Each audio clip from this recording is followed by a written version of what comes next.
Okey, dalam video kali ini saya akan menjelaskan tentang fungsi lebih detail di bahagian data option. Okey.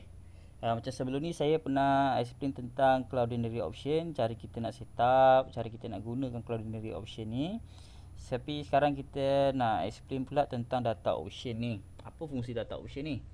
Okey, kalau kita tengok dekat sini ada beberapa yang fungsi dekat sini. Kita tengok pada atas ni. Pertama ni adalah product name setting. Okey, fungsi dia untuk kita ubahkan data title kita lah, data title kita. Macam kat sini ada satu fungsi prefix. Okey. Fungsi prefix ni adalah contohlah dalam kita punya ni, contoh kita data yang kita ambil. Okey, nampak tak yang tulisan spot ni kan? Okey, ini adalah prefix dia. Okey, ini adalah prefix dia. Contoh kita nak letak 2019 ataupun kita nak letak Korean version.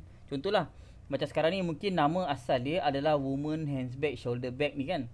Tapi kita nak tambah depan tu sport ataupun kita nak tambah depan tu 2019. Contoh macam sekarang saya buat. Contohlah kita nak tambah, saya letak kat sini sales. Macam ni sales. Tapi kalau kita nak buat secara random, contoh kalau macam satu kan, maksudnya semua produk kita nak letak perkataan sales ni. Jadi boleh letak macam ni lah. Tapi kalau anda katalah kita nak buat macam secara random, kita nak tukar-tukar. Contohnya saya buat kena letak kod ni Anda perhatikan lah. Letak sales, lepas tu letak button ni, lepas tu kita buat lagi promo. Saya letak lagi hot sales contoh. Ini yang saya gunalah. Jadi bila kita buat macam ni kan, dia akan, setiap produk kita tu akan random kepada 3 perkataan ni lah. Perkataan hot sales, perkataan promo dengan perkataan sales. Dia akan tambahkan di bahagian depan kita punya title. Ini antara fungsi dia lah. Sama juga dekat bahagian postfix ni. Bahagian postfix ni pula bezanya dia akan letak dekat bahagian belakang. Contoh yang kat sini kita nak buat terlaris contoh. Ataupun kita nak letak contohlah terbaru kan. Ni contohlah. Jadi bila kita setting ni, ini untuk depan setiap kita punya tajuk, ini tambahan belakang setiap kita punya tajuk. Baik, ini untuk bahagian tajuk lah. Kalau yang belah kanan ini pula, ini adalah bahagian description. Okey, sama juga macam ni, dia prefix juga, tapi prefix yang berada di the description lah. Contoh kalau kita tengok produk yang ini, contoh kan, kita nampak dekat descriptionnya ni nampak. Jadi mungkin sebahagian daripada kita nak tambah setiap kali kita punya copy data ni, kita nak tambahan dekat depan dia ni. Kita nak ubah satu ayat, contohlah macam kawan ni mungkin dia letak ni perkataan dia. Setiap kali dia punya description akan ada satu perkataan di sini. Jadi contohlah macam saya set kat sini. Saya nak set sebelum order sila chat saya. Contohlah saya dahulu.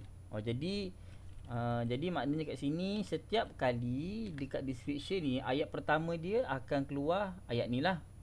Ayat ni lah kat depan ni. Okey, ni untuk kita punya prefix lah. Ataupun sama juga kalau kita nak buat yang macam ni, just tambah juga kod. Tambah kod ni. Tambah kod ni, lepas tu kita nak ubah sikit ayat, kita tambah lagi ayat perkataan lain. Contohlah kita nak tambah perkataan sila cek dulu sebelum order. Contohlah ni sila cek stop. Contoh. Jadinya kita ada dua option.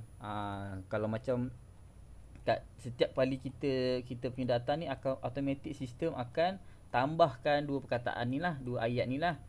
Okey, ataupun kita nak buat yang lebih spesifik ataupun lebih special. Contohnya, baik saya padam ni dulu.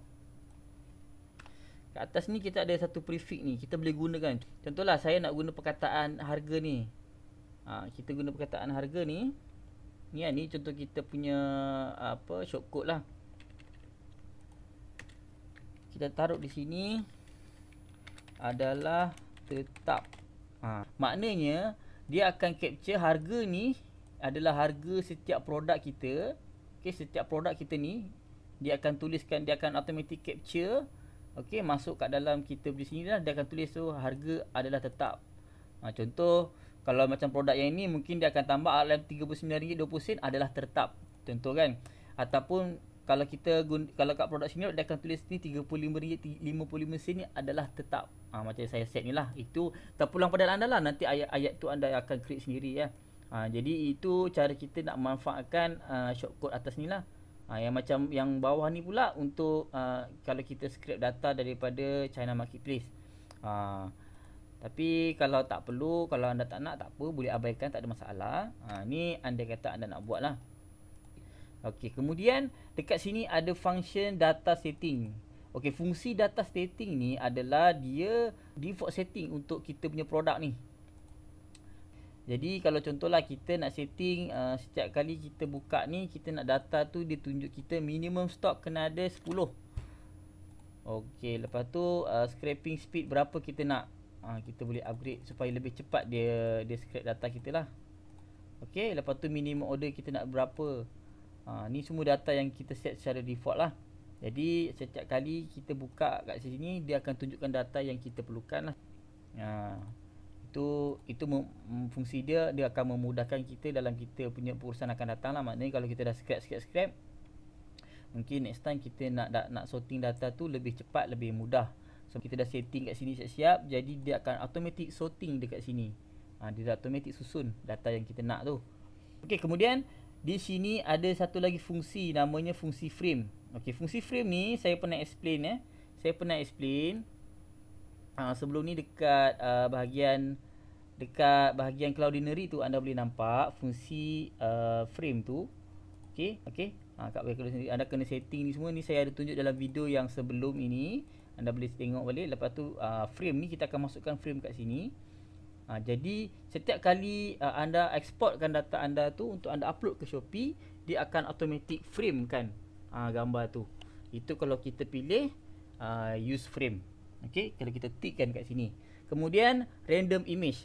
Random image ni maksudnya contohlah kita scrap daripada kita punya supplier ni, mungkin ada dalam 10 gambar ke ataupun 9 gambar kan. Jadi contoh sekarang ni kalau kita tengok daripada supplier ni, ini adalah gambar depan dia, gambar cover dia. Jadi mungkin kalau kita set gambar ni, dia akan rotate. Jadi gambar front tu dia tak sama dengan gambar yang kat sini. Jadi kelebihan dia tak adalah nampak kita macam sama kan. Kalau kadang kita tengok dekat produk tu, produk list yang kita search tu, dia akan gambar semua sama je. Jadi kebanyakan customer dia akan fikir yang penjualnya adalah sama. Macam tu. Jadi diorang akan mula comparekan harga dari situ. Sebab kalau gambar lain mungkin diorang akan tengok kita punya produk dulu. Okey, kemudian function seterusnya erase phone number. Okey, ini pula contoh kalau kita tengok dekat kadang-kadang dekat sini, setengah seller dia boleh letakkan dia punya phone number kat sini. Jadi dekat sini kelebihan dia, sistem akan automatic capture kita punya data. Okey, capture data daripada yang kita scrap tu dan akan buangkan dia punya phone number secara auto lah. Ataupun kita nak erase link text ni. Mungkin seller tu dia letak link website ke apa kan, ataupun link WhatsApp tu kan. Jadi kita boleh buang jugalah secara automatik. Ataupun ni erase hashtag. Okey, erase hashtag ni maksudnya yang bawah ni lah. Kalau kita nak buang automatik, bila kita tickkan pada bahagian erase hashtag ni, dia akan buang detail ni secara automatik lah. Itu antara kelebihan dia lah. Lepas tu ini allow additional data to export. Ini fungsi dia, contoh bila kita nak exportkan data tu di bahagian sini, kita nak export data ni, ataupun kita nak export data di bahagian sini, export. Jadi dia akan bagi kita tambahan data lah, mana data yang kita nak. Ni dekat sini, ini fungsi dia ni yang kat sebelah sini sebenarnya. Contoh sebab sekarang ni yang export ni adalah yang official daripada Shopee punya setting. Tapi kalau kita nak tambahan, mungkin untuk kita punya rujukan tak ada masalah, dia boleh tambahkan. Bawah ni pula untuk kita delete all local data, maknanya kita delete semua data yang kita pernah scrap ni kena hati-hatilah. Kalau kita rasa tak perlu, jangan sekali-kali kita delete lah, takut semua data tu hilang. Ataupun yang ini delete all cloudinary data, maksudnya ini delete data semua daripada kita punya cloud. Okey, daripada kita punya cloud data Okey. Kemudian kita tengok pula kat sini ada fungsi price markup.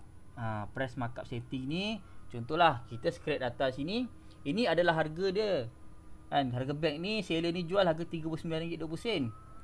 Contohlah seller tu kata boleh jual tapi perlu harga yang dia jual di Shopee. Faham tak? Jadi kita nak untung, kita kena markup sikit lah daripada sini. Okey. Jadi dalam sistem ni juga kita boleh setting automatic markup. Contoh kita nak berapa persen daripada harga tu. Contoh di sini kita ambil RM39.20. Kita nak ambil contohlah 1% atau 10%. Maknanya kat sini RM3.92 kita nak ambil. Itu kalau kita set by 10% lah. Okey, tu contoh 10%. Ataupun kita nak setting ikut price option. Contoh harga, kalau barang tu harga dia daripada 100, contoh 200, kita nak markup 10% saja. Nampak? 10%. Ataupun kemudian, tapi seterusnya kalau kita nak letak yang next punya stage, pastikan dia tak ada gap ya. Contoh macam sekarang ni 100 hingga 200. Pastikan anda tak letak dekat sini 210 ke. Ni tak boleh. Ni tak boleh Ni salah. Anda kena letak juga 200. Jadi dia biar bersusun. Kalau tak nanti sistem tu dia tak dapat nak trace lah. Contoh sekarang ni saya buat 200 hingga 300, kita nak markup 20%. Nampak tak? Dia tak ada gap. 200 ni dia terus pergi 200 sini. Ni baru boleh. Kalau anda buat contoh 200, lepas tu sini 210 ringgit, ni akan jadi isu nanti lah. Dia akan ada error pada sistem, dia tak boleh detect. Ni contohlah. Jadi maknanya kat sini sistem akan automatic capture harga. Dia tahu kalau harga barang ni antara 100 hingga 200, so dia akan capture, dia akan tambahkan 10% daripada harga ni sebagai kita punya margin lah, kita punya untung. Okey, lepas tu ataupun sini 200 hingga 300 dia akan markup 20%. Contohlah. Okey, itu nanti anda boleh setting sendiri. Baik, seterusnya round out price ni. Round out price ni kita rounding lah. Macam biasalah, contoh kalau harga tu RM29.99, jadi harga ni dia akan automatik jadi RM30. Ni kalau anda nak buat rounding lah, dia jadi angka yang genap lah. Okey. Kat sini pula adalah tambahan fees tambahan. Contoh jadi kan kita dah setting kan kat sini 10%. 10% ni adalah kita punya markup untung. Jadi kat sini biasakan Shopee kadang-kadang dia ada ambil service fee ataupun transaction fee. Benda tu kan bergantung pada kita punya program yang kita ambil. Ada orang ambil cashback, 10% cashback ataupun free shipping program. Jadi anda tengok pada anda punya fees tu, berapa anda punya shop punya fees. Jadi dekat sini mungkin anda boleh tambah. Okey, anda akan kira berapa dia punya tu, ada letaklah. Contoh anda tambahkan setiap kali anda markup ni, maksudnya setiap kali barang tu anda tambahkan contohlah 5%. Okey, 5%. Jadi 5% daripada harga yang kita markup ni lah. Maksudnya dia tak akan, kalau kita tak letak harga ni, dia akan kacau kita punya commission, kita punya markup price ni. Sebab fees tu dia akan ambil daripada kita punya ni lah, dia akan tolak daripada kita punya markup tadi tu. Jadi kita akan dapat lebih sikit. Ni bagus juga fungsi ni. Bagi saya sangat-sangat bagus juga. Sebab kadang-kadang fees ni bagusnya Shopee ni, dia bagi kita banyak benefit kalau lagi banyak program kita masuk. Tapi masalahnya dia akan ambil kita lebih banyak fees yang dia akan makan. Dia akan charge kat kita. Contoh kalau barang tu kita jual barang 100, kalau dia ambil 10% ataupun 6%, dah jadi berapa ringgit kan. Banyak juga. Jadi kita punya ni pun kita nak markup tinggi-tinggi, takut harga tu terlalu berbeza dekat dengan kita punya supplier. Jadi bagus jugalah kalau kita letak macam ni. Jadi dia akan tambah siap-siap. Baik, subtraction price ni pula, kita kat sini kita tambahkan harga tambahan. Jadi kat sini pula harga pengurangan.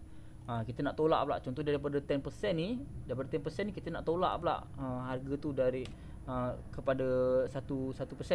Contohnya daripada situlah, pada RM1 lah, kita ambil RM1 kan, contoh kan. Ni untuk subtraction lah, untuk penolakan. Yang tadi ni penambahan. Okey, ini kalau kita nak buat penolakan harga, maksudnya daripada komisi kita ambil tu nak kurangkan, nak tolak siap-siap. Baik, kemudian kita tengok pada bahagian word replacement. Okey, word replacement ni adalah penggantian kata. Contoh dekat dalam description yang kita tengok tadi tu, Okey. Ni kita nak tengok, kita tak nak orang tulis, kita tak nak kita tengok yang kita script ni ada perkataan ni, small gift ni. Kita tak nak perkataan small gift ni. Jadi kita boleh letakkan dekat sini perkataan tu dan kita boleh ubah perkataan yang kita nak. Contoh kita tak nak orang tulis itu nama kedai. Contoh nama, kadang ada di situ dia tulis nama kedai dia. Contohlah kedai saya. Kita tak nak customer tu di sini, jadi kita ubah. Kita ubah kepada kedai kami contoh. Okey, jadi setiap kali sistem nampak ada perkataan kedai saya, dia akan ubah kepada perkataan kedai kami. Ni sistem akan auto capture lah dan dia akan automatic replace atau automatic tukar. Okey, so setakat ni itu saja untuk bahagian ni. Okey, kemudian selepas kita selesai setting semua ni, kita mestilah save data tu. Wajib kita save, mesti kita save. Kalau tak, apa yang kita setting tadi semua tu akan hilang. Kan kena buat lagi sekali pula kan. Kemudian kita ada fungsi untuk backup. Fungsi backup ni, dekat fungsi backup ni anda boleh tengok, anda boleh pilih. Ada dua option. Anda nak backup data saja, data tu data ni lah, data yang kita scrap ni lah. Ni semua data-data yang kita scrap. Okey. Ataupun anda cuma nak set up untuk configuration saja. Configuration ni termasuklah setting kita di bahagian data, setting kita ni semua data ni setting ni, ataupun setting kita di bahagian cloudinary option. Ini semua setting kita yang kita nak backup. Jadi kemudian contohlah kita ada 2-3 tempat, 2 device ataupun 3 device yang sama. Kita tak nak mudahkan kerja, kita boleh export data ni. Okey, backup data ni. Okey, backup. Okey, kemudian kita boleh juga import semula dekat dalam device yang lain kalau kita nak pindahkan device. Jadi tak perlu setting lagi sekali. Dan setiap data tu kita akan save dalam format JSON lah. So bila kita import, contohlah kita import, ni saya drag saja. So dia akan tunjuk kita lah apa yang kita nak.